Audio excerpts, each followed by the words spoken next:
Audio Jungle.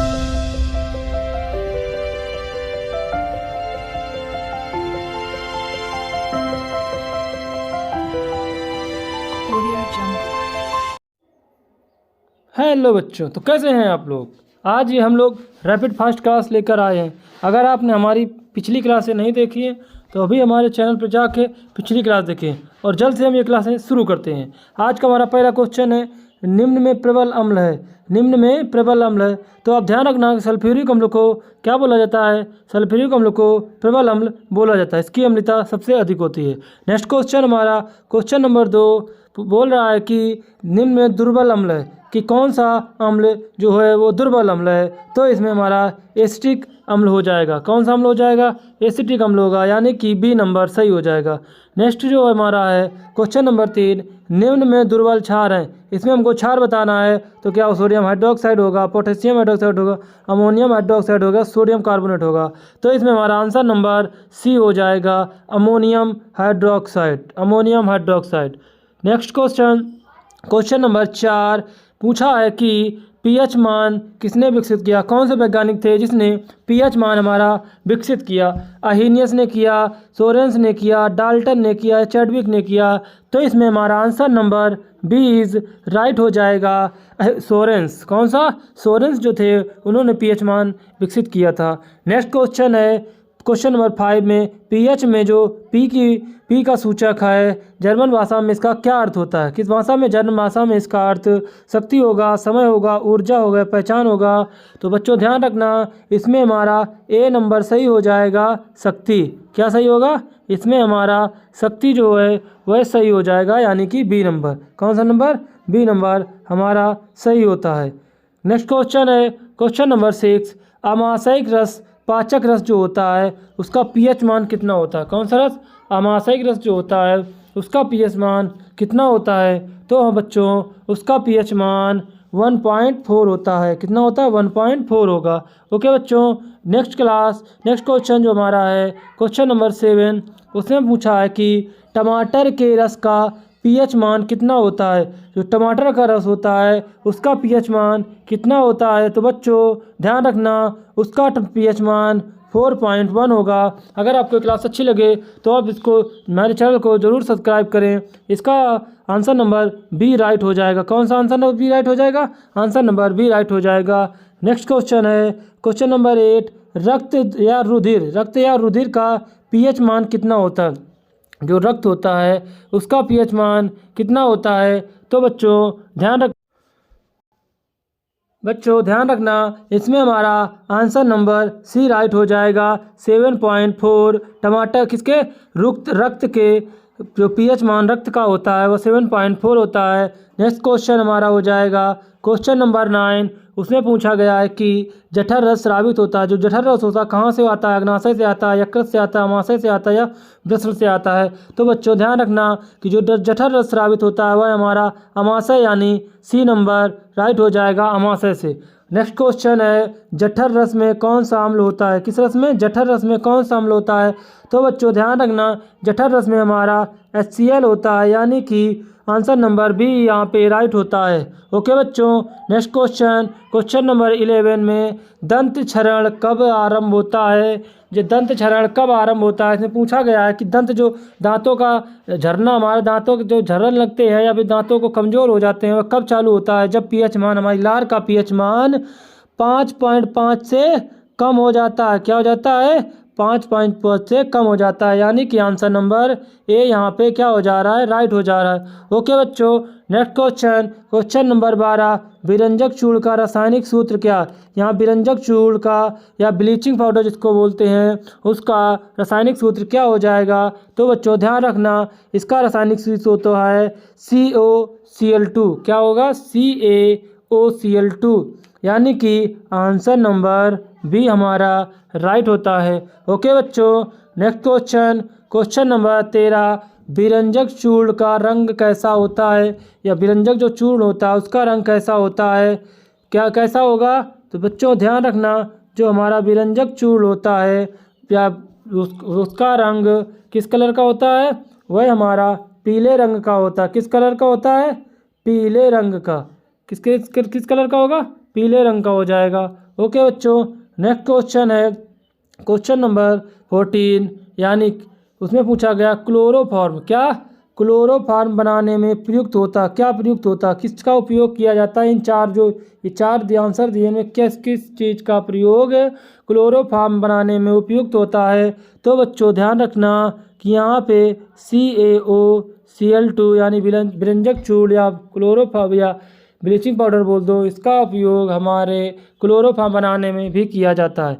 Next question है question number 15, पूछा गया है बेकिंग सोडा, कौन सा सोडा, जो बेकिंग सोडा है जिसका खाना बनाने में उपयोग होता है, इसका रासायनिक नाम क्या है। इसको रासायनिक नाम किस नाम से जानते हैं। तो बच्चों ध्यान रखना जिसका रासायनिक नाम होता है वह होता है सोडियम हाइड्रोजन कार्बोनेट। क्या हो जाएगा, sodium hydrogen carbonate. Answer number A यहाँ पे राइट होता है। ओके बच्चों, नेक्स्ट क्वेश्चन है जो हमारा क्वेश्चन नंबर 16, उसमें पूछा गया है धावन सोडा का रासायनिक नाम क्या हो जाएगा। जो धावन सोडा होता है जो कपड़े धोने में या हमारे वॉशिंग पाउडर बनाने में उपयोग किया जाता है, उस सोडे का रासायनिक नाम क्या होता है। तो बच्चों ध्यान रखना उस सोडे का रासायनिक नाम कैल्शियम क्लोरो हाइपोक्लोराइड होता है, यानी कि आंसर नंबर डी हमारा यहाँ पे राइट हो जाएगा। बच्चों ये 40 क्वेश्चन आपको आपके पेपरों में ज़रूर मदद करेंगे। 20 नंबर में से आपको 4-5 नंबर इन्हीं 40 नंबरों में से मिलेंगे। ओके बच्चों, नेक्स्ट क्वेश्चन जो है क्वेश्चन नंबर 17, उसमें पूछा गया कि कोई बिलियन है, मान लीजिए कोई बिलियन है, उस जो नीला लिटमस लाल लिटमस को नीला कर देता, कोई बिलियन है जो लाल लिटमस को नीला कर देता, इसका pH मान पूछा है। तो आप बच्चों ध्यान रखना जब कोई लाल से नीली होगी तो यानी कि वो क्षार होगा, जब क्षार होगा तो उसका pH मान 7 से ज़्यादा होगा, यानी कि यहाँ पे हमारा 10 आंसर नंबर डी राइट होता है। ओके बच्चों, नेक्स्ट क्वेश्चन है क्वेश्चन नंबर 18, कोई विलयन अंडे के पिसे हुए कवच से अभिक्रिया कर एक गैस उत्पन्न करता है जो चूने के पानी को दूधिया कर देती है। इस विलयन का क्या कहेंगे, या इस विलयन में क्या होगा, कौन सा ऐसा अम्ल होगा जो इस विलयन को कर देगा। तो बच्चों ध्यान रखना ऐसा विलयन जब होगा तो वह इसमें HCl होगा। क्या हो जाएगा, HCl हो जाएगा, यानी कि आंसर नंबर बी हमारा यहाँ पे राइट होता है। ओके बच्चों, आई बात समझ में। नेक्स्ट क्वेश्चन है क्वेश्चन नंबर 19 में पूछा गया है कि अपच का उपचार, यानी कि जब बदहजमी हो जाती है उसके उपचार में जिसकी सहायता से औषधि का उपयोग होता है उसे हम क्या बोलते हैं। तो उसे हम लोग एंटासिड बोलते हैं। क्या बोलेंगे, एंटासिड, यानी कि आंसर नंबर सी हमारा राइट होता है। ध्यान रखना बच्चों अपच में हमें एंटासिड की 2 औषधियाँ होती हैं उनका प्रयोग होता है। ओके बच्चों, नेक्स्ट क्वेश्चन है क्वेश्चन नंबर 20, उसमें पूछा गया है कि ये जो हमारा प्लास्टर ऑफ पेरिस होता है उसका रासायनिक नाम क्या है। किसका रासायनिक नाम पूछा गया है, प्लास्टर ऑफ पेरिस। तो बच्चों इसमें जो हमारा आंसर नंबर ए राइट हो जाएगा, यानी कि कैल्शियम सल्फेट हेमी हाइड्रेट, ट्रेड डा होगा लास्ट में यहाँ पे हेमी हाइड्रेट, यानी कि आंसर नंबर ए राइट होता है। प्लास्टर ऑफ पेरिस का रासायनिक नाम कैल्शियम सल्फेट हेमी हाइड्रेट होता है। ओके बच्चों, नेक्स्ट क्वेश्चन है क्वेश्चन नंबर 21 में पूछा गया है कि हमारा जो अम्ल जो होते हैं वो स्वाद में कैसे होते हैं। तो बच्चे ध्यान रखना अम्ल होते हैं उनका स्वाद खट्टा होता, कैसा होगा, उनका स्वाद खट्टा होगा।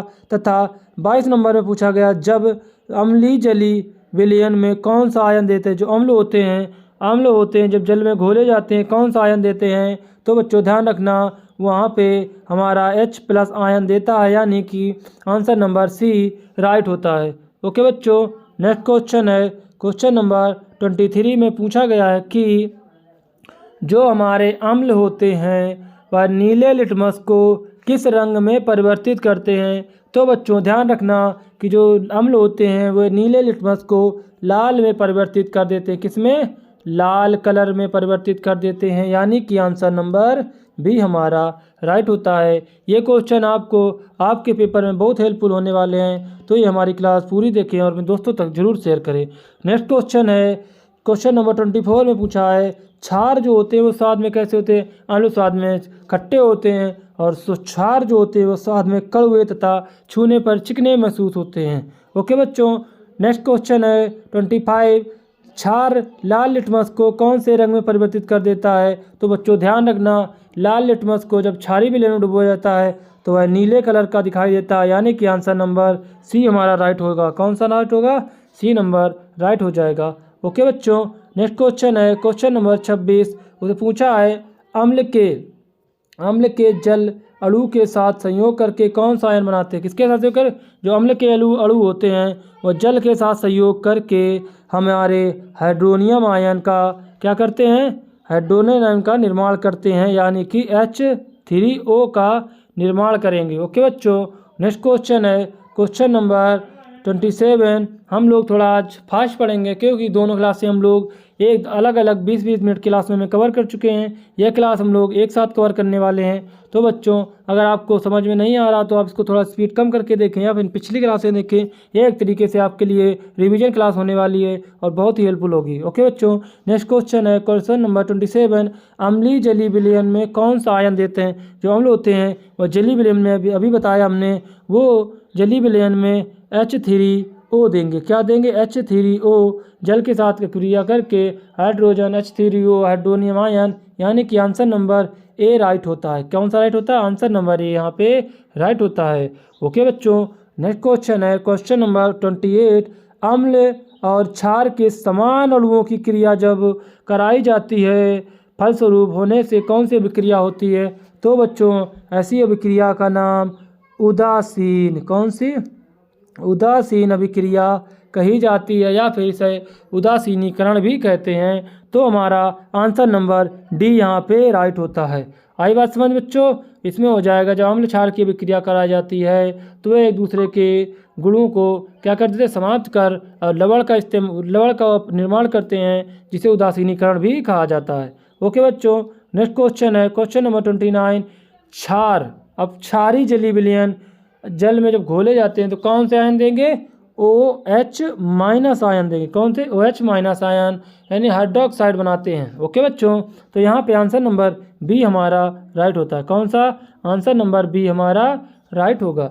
नेक्स्ट क्वेश्चन है निम्न में क्षार नहीं है। क्या नहीं है, क्षार नहीं है। तो बच्चों इसमें देखेंगे कि जिसमें OH नहीं होगा वही हमारा क्षार हो जाएगा।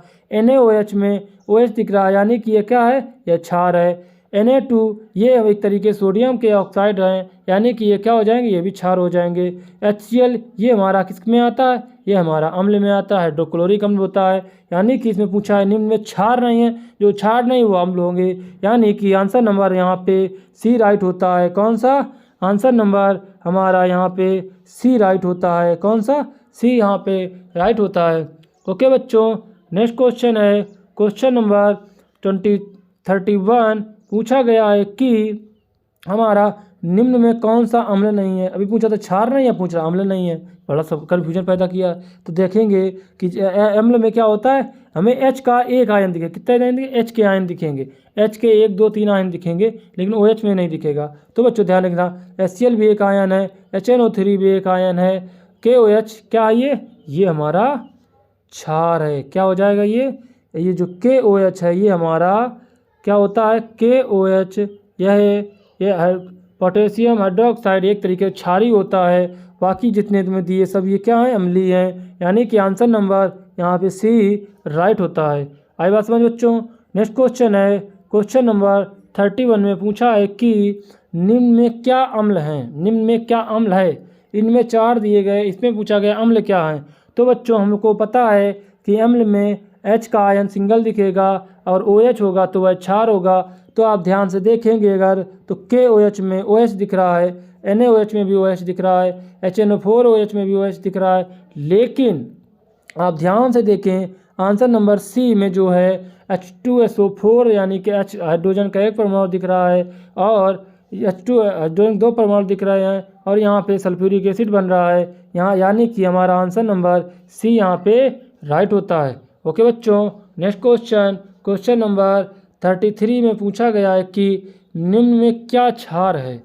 निम्न में जो 3 दिए हैं तो और भी दिया है, एक ये नीचे पेज में दिया है, पूछा गया कि इसमें क्षार क्या है, क्या इसे पूछा है कि क्षार क्या होंगे, क्या होंगे क्षार। तो इनमें क्या क्षार हैं आप ध्यान से देखें। HCl भी एक तरीके का अम्ल है HO2 NHO3 भी एक HO2 ये भी एक अम्ल है, NaHCO3 यह भी हमारा क्या है अम्ल है। लेकिन KOH जो KOH दिख रहा है KOH ये क्या है, ये हमारा एक तरीके का क्षारीय विलयन या क्षार कहलाएगा। ओके बच्चों, नेक्स्ट क्वेश्चन है 13 नंबर 34 उसे पूछा है कि ये जो हमारा कौन सा जोड़ा सही है, इसमें कौन सा जोड़ा सही है। जोड़े का मतलब जो एक जैसे मतलब गुण रखते हो। यहाँ पे HCl है और यहाँ पे KOH ये अम्ल है ये क्षार है। यहाँ पे H2SO4 है, यहाँ HNO3 है ये भी अम्ल है ये भी अम्ल है। यहाँ H2SO4 है, यहाँ NOH है ये अम्ल है ये क्षार है। यहाँ HCl है या NaHCO3 ये भी ये अम्ल है ये क्षार है। और यानी कि हमारा यहाँ पे आंसर नंबर बी राइट होता है। कौन सा, answer number B is right. Okay बच्चों, नेक्स्ट क्वेश्चन है क्वेश्चन नंबर 35 में पूछा है कि हमें खट्टी डकारें क्यों आती हैं, क्यों आती हैं, क्या जठर रस के कारण आती हैं, क्षारीय रस के कारण आती है या भूख के कारण आती हैं या इनमें से कोई नहीं आंसर है। तो बच्चों ध्यान रखना कि इसमें हम ध्यान रखेंगे कि जब हमें खट्टी डकारें आती हैं या अपच हो जाती है तो जब हमें खट्टी डकारें महसूस होती हैं वह हमारे जठर रस, किस रस के, जठर रस जो होता है उसके रिसाव के कारण होता है। यानी कि आंसर नंबर ए यहाँ पे हमारा राइट होता है। ओके बच्चों, नेक्स्ट क्वेश्चन है क्वेश्चन नंबर 36 पूछा है कि निम्न में सूचक नहीं है। सूचक वे होते हैं जिनकी सहायता से अम्ल और क्षार की, किसकी, अम्ल या क्षार की क्या की जाती, पहचान की जाती है, उन्हें हम लोग सूचक कहते हैं। तो बच्चों ध्यान दीजिएगा कि निम्न में सूचक नहीं है। पूछा कि कौन सूचक नहीं है, तो बच्चों ध्यान रखना हल्दी एक अच्छा सूचक है, मेथिल ऑरेंज भी एक अच्छा सूचक है, लिटमस पेपर का इस्तेमाल या लिटमस विलयन का भी सूचक के रूप में इस्तेमाल किया जाता है। लेकिन जो चूना होता है यह हमारा क्या होता है, ये जो चूना होता है यह हमारा अच्छा क्या नहीं है, यह हमारा सूचक नहीं है। यानी कि आंसर नंबर डी यहाँ पे राइट होता है। ओके बच्चों, नेक्स्ट क्वेश्चन है क्वेश्चन नंबर 37 लिटमस एक प्रकार का क्या है, अम्लीय विलयन है, क्षारीय विलयन है, सूचक है या एक प्रकार का लवण है। तो बच्चों ध्यान रखना लिटमस पेपर एक प्रकार का, लिटमस पेपर या लिटमस विलयन जो भी बोलो, यह एक प्रकार का सूचक है। क्या है, यह एक प्रकार का सूचक है, यानी कि जिसकी सहायता से अम्ल या क्षार की पहचान की जाती है। ओके बच्चों, नेक्स्ट क्वेश्चन है लिटमस किस पौधे से निकाला जाता है। जो लिटमस पेपर या लिटमस विलयन होता है किस पौधे से निकाला जाता है, क्या लीची के पौधे से निकाला जाता है, क्या कदम के पौधे से निकाला जाता है, क्या इमली के पौधे से निकाला जाता है या लिचेन नामक पौधे से निकाला जाता है। तो बच्चों ध्यान रखिएगा इसमें हमारा आंसर नंबर डी राइट होगा। कौन सा, डी राइट होगा। यानी कि जो लिचेन नामक पौधा होता है, एक क्या नाम का, लिचेन नामक पौधा होता है, उसी से हमें लिटमस पेपर का या लिटमस विलयन का क्या निकाला जाता है। यानी कि आंसर नंबर डी यहाँ पे राइट होता है। ओके बच्चों, आज के हमारे लास्ट 2 क्वेश्चन बचे हैं। आज हम लोगों ने 40 क्वेश्चन कंप्लीट किए हैं और ये क्वेश्चन आपको पेपरों में बहुत हेल्पफुल होने वाले हैं, तो क्लास पूरी देखें। नेक्स्ट क्वेश्चन है मेथिल ऑरेंज कैसा सूचक है। तो हमारा मेथिल ऑरेंज जो एक प्रकार का होता है तो वह एक प्रकार का हमारा क्षारीय सूचक हो जाएगा। यानी कि आंसर नंबर बी यहाँ पे राइट होता है। आज का हमारा लास्ट क्वेश्चन है क्वेश्चन नंबर 14 टमाटर के रस का pH मान कितना होता है। किसका पूछा गया है, टमाटर के रस का pH मान कितना होता है। तो बच्चों ध्यान रखना टमाटर के रस का pH मान 4.1 होता है। यानी कि आंसर नंबर बी यहाँ पे राइट होता है। ओके बच्चों, अगर आपको क्लास अच्छी लगी हो तो चैनल को सब्सक्राइब करें, लाइक करें, अपने दोस्तों तक ये वीडियो जरूर पहुंचाएं, क्योंकि यह 40 क्वेश्चन आपको आपके पेपरों में किसी न किसी रूप में जरूर हेल्पफुल होने वाले हैं। तो मिलते हैं नेक्स्ट वीडियो में, तब तक के लिए bye, good night, see you, मिलते हैं नेक्स्ट वीडियो।